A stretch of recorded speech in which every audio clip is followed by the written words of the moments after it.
मुल्क में लोकसभा इलेक्शन का डंका बज चुका है। बीजेपी ने नफरती चिंटू को न सिर्फ ये कि इलेक्शन से बाहर रखा है, बल्कि इन पर पाबंदी भी आयद कर दी है।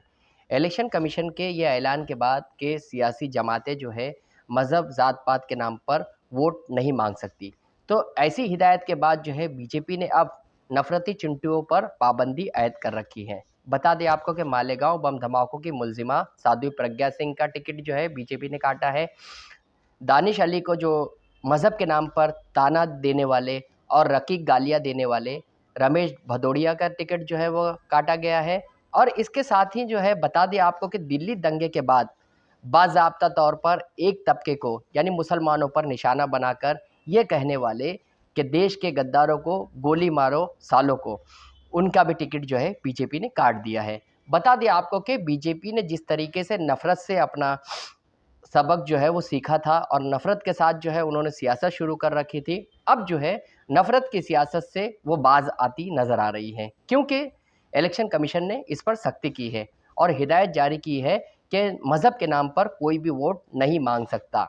और इसी के साथ जो है ज़ाब्ता अखलाक में भी ये पॉइंट डाले गए हैं कि अगर कोई नफ़रती सियासत करता है तो उस पर कार्रवाई की जाएगी।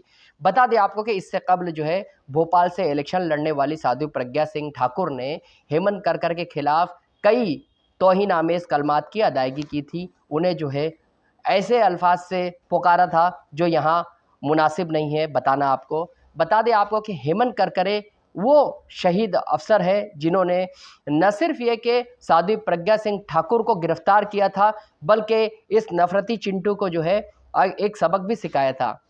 बता दें आपको कि जिस तरीके से बीजेपी ने साध्वी से अपना पल्ला झाड़ा है, उसकी एक अहम वजह ये भी है क्योंकि मालेगांव बम धमाका का ट्रायल जो है वो यौमिया शुरू हो चुका है और ऐसे में साध्वी प्रज्ञा सिंह ठाकुर पर जो है कन्विक्ट होने का जो है तलवार लटक रही है। और ऐसी सूरत में बीजेपी ये मोल नहीं लेना चाहती कि साध्वी प्रज्ञा सिंह का उसने साथ दिया है, और क्योंकि ये मामला जो है दहशतगर्दी से मामला जुड़ा हुआ है और ऐसे में दहशतगर्दी के केस में अगर साध्वी प्रज्ञा सिंह कन्विक्ट होती है या मुजरिम करार दी जाती है तो बीजेपी पर भी इल्ज़ाम तराशी शुरू हो सकती है। तो बीजेपी ने इसी को अपना अंदाज़ा लगाते हुए बाज़ाब्ता तौर पर साध्वी प्रज्ञा सिंह को बाहर का रास्ता दिखाया। इसी तरह से जो नफ़रत अंगेज़ लीडरान थे, जो नफ़रत अंगेज़ बयान जारी करते थे, इससे बीजेपी की साख पर जो है बुरा असर पड़ा।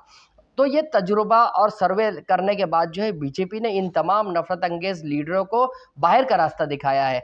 बता दें आपको कि जिस तरीके से मुल्क में नफ़रत की सियासत जारी है और अब जो है मोदी जी ने सबसे बड़ा काम ये कर दिया है कि राम प्रतिष्ठान जो है वो हो चुकी है, राम मंदिर बन चुका है। तो ऐसे में नफ़रत अंगेज़ बयानात से बीजेपी को कोई फ़ायदा होता नज़र नहीं आ रहा था। इसलिए बीजेपी ने इश्तियाल अंगेज़ और नफ़रत अंगेज़ लीडरान पर जो है पाबंदी आयद कर दी है और उनका टिकट भी काट दिया।